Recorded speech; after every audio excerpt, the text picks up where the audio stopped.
শত শত বছর আগে উত্তর আফ্রিকার এক প্রত্যন্ত মরুভূমির গ্রামে বাস করতেন এক ধার্মিক ও জ্ঞানী মানুষ, হাকিম সালেহ।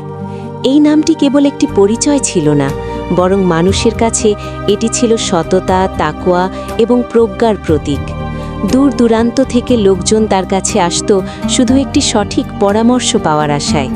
তিনি ছিলেন এমন একজন ব্যক্তি যার জীবনযাপন দেখলেই মানুষ আল্লাহর কথা স্মরণ করত। 5 ওয়াক্ত নামাজ, নফল ইবাদত, রোজা এবং গরিবদের প্রতি তার দান সব কিছুই ছিল আন্তরিকতা ও নিষ্ঠার সাথে পরিপূর্ণ। হাকিম সালেহ কখনো মিথ্যা বলতেন না, কারো হক নষ্ট করতেন না এবং সবসময় হালাল উপার্জনের প্রতি গুরুত্ব দিতেন। তার পৈতৃক সম্পত্তি ছিল বেশ ভালো, কিন্তু তিনি বিলাসবহুল জীবনযাপন করতেন না, বরং সাধারণ জীবনেই তিনি সন্তুষ্ট ছিলেন এবং তার আয়ের একটি বড় অংশ গরিবদের সাহায্যে ব্যয় করতেন।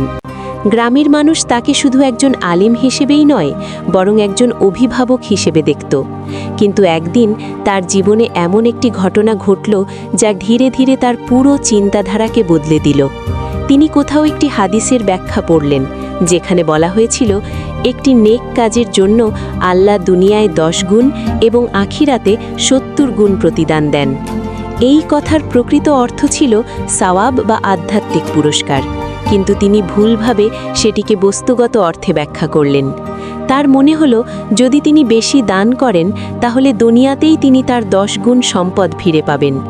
এই চিন্তা প্রথমে ছোট একটি ধারণা ছিল, কিন্তু ধীরে ধীরে তার লোভে পরিণত হলো।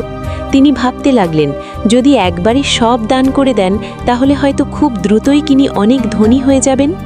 এই লোভ তার মনে এমনভাবে দানা বাঁধল যে তিনি আর বাস্তবতা বুঝতে পারলেন না। একদিন তিনি বড় একটি সিদ্ধান্ত নিলেন। তিনি তার সমস্ত জমি, গবাদি পশু এবং সম্পত্তি বিক্রি করে দিলেন। তারপর সেই সমস্ত অর্থ গরিব দুঃখীদের মধ্যে বিলিয়ে দিতে শুরু করলেন। তার এই অভূতপূর্ব দান দেখে চারিদিকে হইচই পড়ে গেল। মানুষ তাকে আরও বেশি সম্মান করতে লাগলো, তার জন্য দোয়া করতে লাগলো।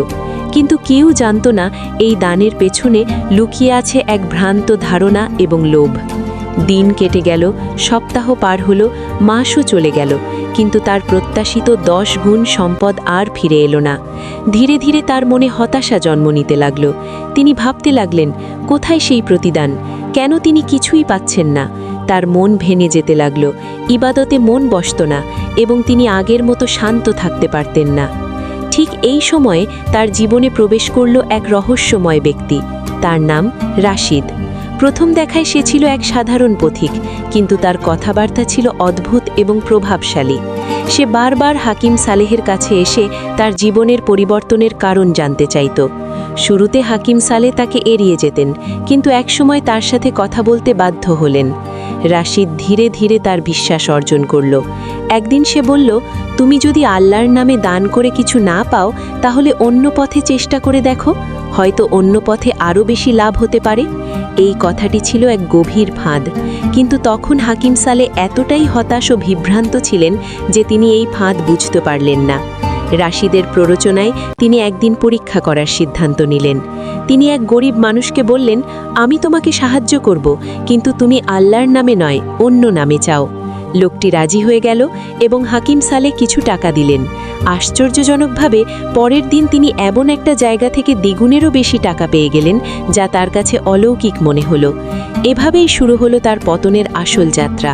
তিনি প্রতিদিন এই কাজ করতে লাগলেন এবং অল্প সময়ের মধ্যেই আবার ধনী হয়ে উঠলেন, কিন্তু তার ভিতরের শান্তি সম্পূর্ণভাবে হারিয়ে গেল।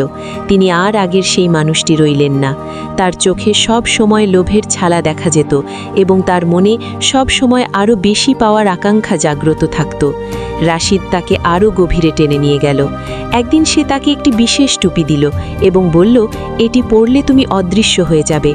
এই সুযোগে তারা শহরের সবচেয়ে ক্ষমতাশালী শাসকের প্রাসাদে প্রবেশ করল। সেখানে ঘটে এক চমকপ্রদ ঘটনা। শাসক যখন খাবার খাচ্ছিলেন তখন রাশিদ তার খাবারে অপবিত্রতা ছড়াতে লাগল। হাকিম সালেহ প্রথমে চুপ করেছিলেন, কিন্তু তার ভিতরের ঈমান তখনও পুরোপুরি শেষ হয়ে যায়নি। তিনি বারবার সেই খাবার সরিয়ে দিলেন যাতে শাসক তা না খেতে পারেন। শেষ পর্যন্ত রাশিদ রেগে গিয়ে তাকে একা ফেলে চলে গেল।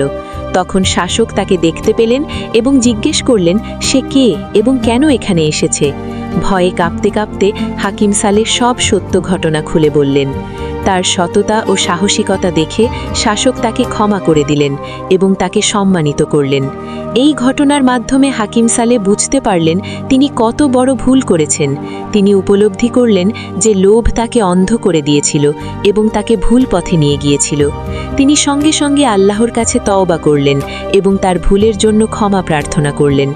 তিনি শয়তানের পথে অর্জিত সমস্ত সম্পদ গরিবদের মধ্যে বিলিয়ে দিলেন এবং আবার আগের মতো সৎ জীবনে ফিরে গেলেন। এই ঘটনাটি পরবর্তীতে মানুষের কাছে এক বড় শিক্ষা হয়ে রইল। লোভ কখনো কল্যাণ বয়ে আনে না। সত্যিকারের সফলতা আসে ধৈর্য, সততা এবং আল্লাহর উপর পূর্ণ ভরসা রাখার মাধ্যমে। যারা দুনিয়ার লোভে অন্ধ হয়ে যায় তারা শেষ পর্যন্ত নিজেদেরই ক্ষতি করে। আর হাকিম সালেহের এই কাহিনী শত বছর ধরে মানুষের মুখে মুখে ছড়িয়ে পড়ে, একটি শিক্ষা হিসেবে, একটি সতর্ক বার্তা হিসেবে এবং একটি অনুপ্রেরণা হিসেবে।